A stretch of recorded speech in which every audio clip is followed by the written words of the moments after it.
So pretend you're this guy, and you're in bed typing in random country names on Google Flights, checking the prices, because after the pandemic is over, you're gonna travel the world and see and taste things you've never seen or tasted before, but then you remember, I'm broke. If you've ever been in this situation, then you're not alone.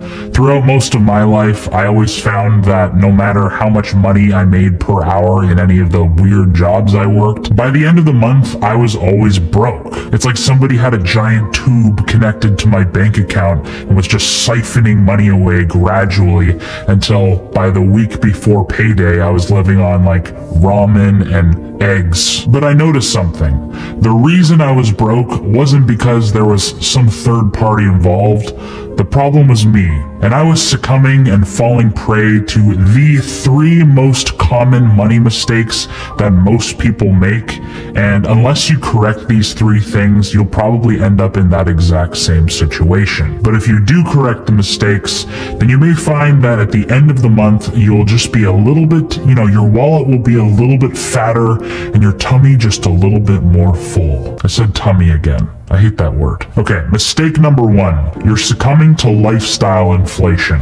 Lifestyle inflation is when you start making more money, and then as a result, you start spending more money. You think to yourself, sick, I just got a raise, I'm making an extra $300 every month.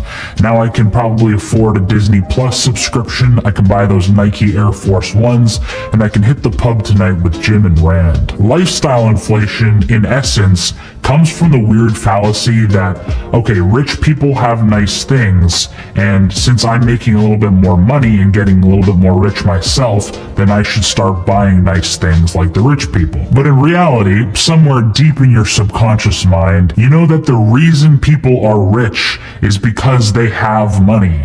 And when you spend money, you no longer have money. But you probably already know this. I'm not saying anything new. So how do we solve this problem?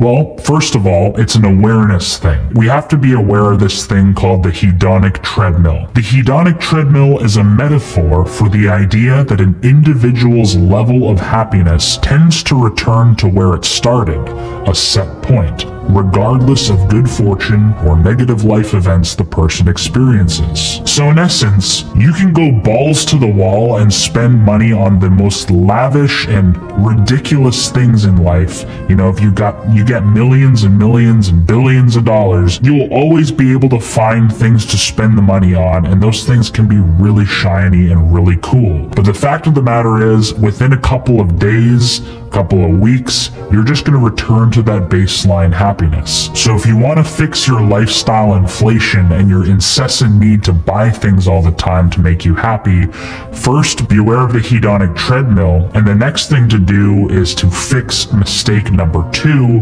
which is you don't pay yourself first. So since you're super efficient at spending every little nickel in your bank account with Jim and Rand, you need to create a safeguard mechanism that protects you from doing that. Something that has your back even in your weakest, most primal moments. And that is to pay yourself first. Every single month, you pay the internet company, the phone plan company, you pay Disney, you pay Apple. You're handing out your hard-earned cash like it's free money day. You're paying all these other people, but you can never get rich if you don't pay yourself. Give yourself some of your own income. Why does everyone else have to take it? Pretty much everyone, regardless of their financial situation, can afford to live on 90% of their monthly income. Like if you learned next month that instead of making $3,000, for instance, you'd be making only $2,700, you'd find a way to make it work. You'd stop buying lattes, you'd cut corners on certain things. It happens to a lot of people all the time. They find out they're not going to be making as much next month, or they're not going to be getting as many shifts. They make it work. They survive. But get in the habit of treating your income like it's a 90% thing. 90% you can spend on whatever else you want to spend it on, but that 10% you give to yourself. You put it away and you save it. We can talk about investing in another video, but if you're not already saving 10% of what you make, as a minimum, you're net worth isn't growing and you're not improving your situation ever. Just briefly though, if you have debt, which is a lot of you watching probably, I've been there, it's called college. One of the best techniques that I've heard of is the debt snowball tactic, which was developed by Dave Ramsey.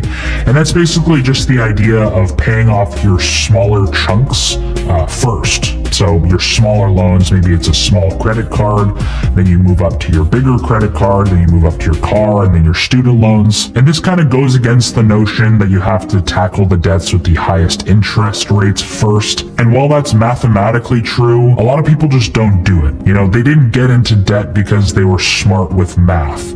They got into debt because they make weak financial decisions based on impulse and emotion. So you need to get impulse and emotion on your side. It's really motivating to pay off your small debts first. It gives you momentum and it gets you stoked to pay off your bigger debts. You can move on to your other debts, and then you can use the interest that you were spending on the smaller debts to pay off your bigger debts. So you create this debt snowball where you're just used to paying off debts all the time, and it's great. But you can't do any of that if you're just paying the minimum payments on everything and then spending the rest of the money everywhere else. Take that 10% and use it to improve your situation. Okay, so mistake number 3 is that you're falling for consumer traps. Now these can be extremely insidious. So have you ever been going about your day, you went to work and then you went to the gym like a good strong boy, and then you get home and you start browsing the computer and you're on YouTube and your favorite tech reviewer says, the all-new iPad, 10 point whatever inch. And at the end of the video, he says, now is the time to buy an iPad. This is a great iPad, lots of improvements over the last one. You should go ahead and buy it now. So sure enough, you go onto Google and you type in Apple iPad and you add it to your cart and you think to yourself, I actually have like $300 more than I thought I would. And this iPad's only $300. Let's get it done. So you add it to your cart, you buy it, and you pretend you just didn't even do anything. You walked away from the computer, try to pretend that you didn't actually just buy an iPad. You ignore the negative thoughts and you just focus on the positive. You're like, that was a nice thing to do. But here's the weird thing that not very many people notice about that kind of situation.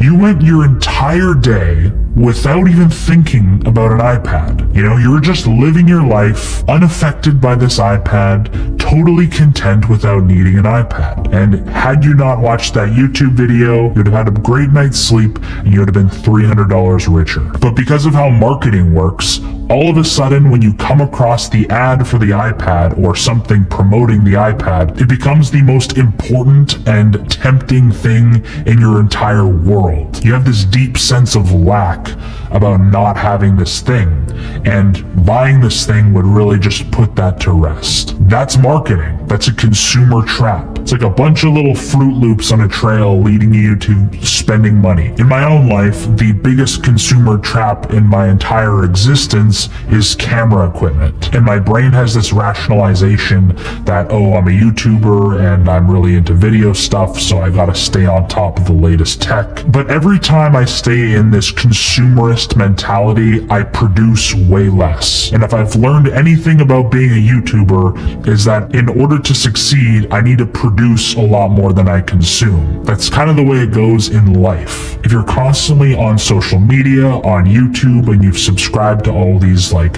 equipment reviews or yacht club catalog, whatever, it's basically just a consumer trap. It's a gateway into spending money. It's a gateway to giving away your money to everyone else other than yourself. So the solution is to start deleting the traps. My favorite camera reviewers, I had to click on YouTube and say, don't recommend this kind of shit to me. It's heartbreaking, but you got to eliminate these traps as you see them. In Atomic Habits by James Clear, he talks about how willpower is kind of for losers in a way. Like, most people have optimized their existence and their homes and their online life so that they don't have to use willpower all the time. They don't have to sit there resisting urges. They've just deleted it ahead of time. They've gotten rid of the traps so that they can just go about their business undisturbed without all these companies just kind of like tugging on you to go spend money on their stuff.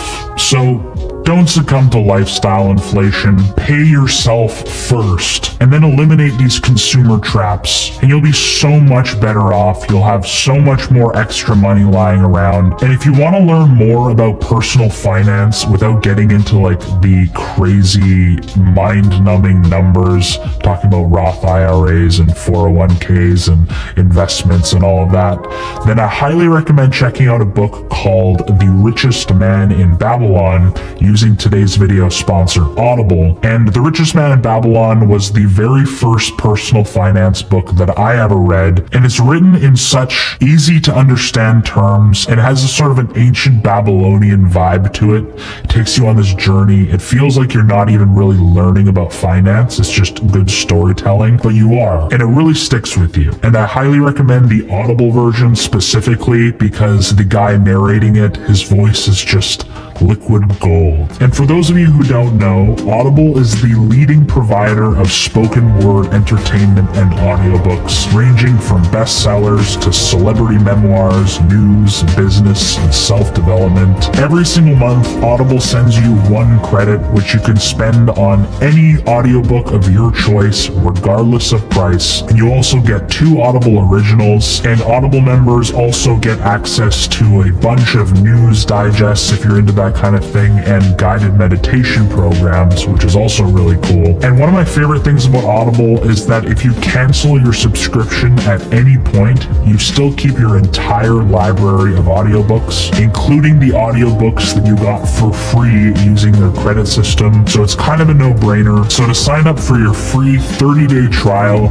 click the link in the description below or text Better Ideas to 500-500. Once again, to sign up for your free 30-day trial, click the link in the description below or text Better Ideas to 500-500. So this was my first personal finance video. Let me know what you guys thought of it in the description below. Do you guys want me to go into more detail next time, or do you like these more general, easy to understand concepts? And if you did like this video, make sure you actually hit like, because when you hit like, the algorithm blesses me and it shoves my bald head, pumps it into other people's home pages, helping them out, helping them climb out of debt and secure their financial future. If you're lurking here and this is the 1000th time you've seen my face and you haven't hit subscribe yet, make sure you hit subscribe and hit the bell icon so that you are notified when I post my next video. Other than that, thank you so much for watching, and we'll catch you in the next video.